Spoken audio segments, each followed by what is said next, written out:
Okay, we're going to talk about inflection points this lesson. So inflection points are where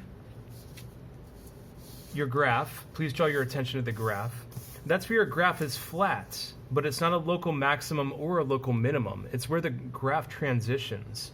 So as you notice, we're going up, and then it's kind of it's a mirror image. So it's gonna, your gradient here is 0, and then it increases again. So we're increasing, 0, increasing. Your gradient throughout this, the gradient of any point, of any coordinate, is going to be a positive number. And where it goes to 0 is an inflection point. And again, I want to reiterate, and because that's kind of the key to the lesson, is that it's not a local minimum or a local maximum. In other words, you're not looking at a graph like this, a cubic graph, where you're going to have a local maximum, a local minimum, and it's going to keep going forever in a positive and negative direction. We're looking at an inflection point. So again, there's the term, and it's important to know.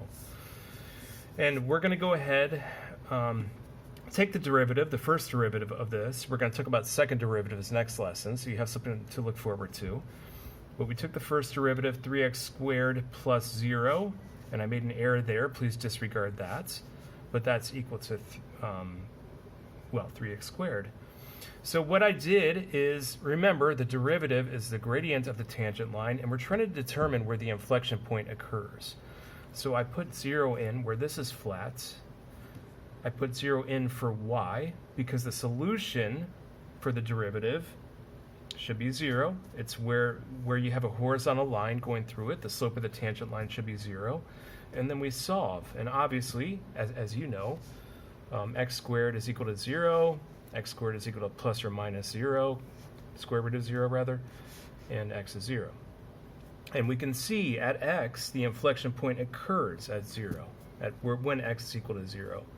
So now what we're going to do is we're going to put 0 through the original equation, and we're going to find out that the y value is 4, and then we can determine our ordered pair. So when x is 0, when our gradient is 0, x is 0, and y is 4, and sure enough, that's occurring here. So we determined that, and we determined what our inflection point actually is. Now we're going to look at this one. It's y is equal to 3x to the 5th minus 2, and we're going to take the derivative, the first derivative. So we're going to go ahead, y prime, which is notation for the derivative of. We're not using dy over dx simply because this is easier to use. And we get 15x to the 4th. Well, we're going to go ahead and figure out determine our inflection point. And we're going to put 0 in for y because the solution of the first derivative is the slope of our tangent line. And we find out that divide 15 on both sides, and we have x to the 4th is equal to 0. What times itself times itself times itself is 0? Well, 0. Okay, so our inflection point is when x is equal to 0. And let's find out the y. We're going to go ahead and put the 0 into the original equation. We're going to put it in for x, and we get negative 2. And now we determine that our inflection point is at 0, negative 2. And sure enough, I'm showing you on Desmos because my drawings, well, they could use a little work. I'm trying not to be too harsh with myself. I'm trying to be forgiving. But here, I said 0, negative 2, and sure enough, here it is. If you don't believe me, there's the graph. And this is evidence that calculus works. So I hope you enjoyed the video. Next video, we're going to talk about second derivatives, which are also very interesting.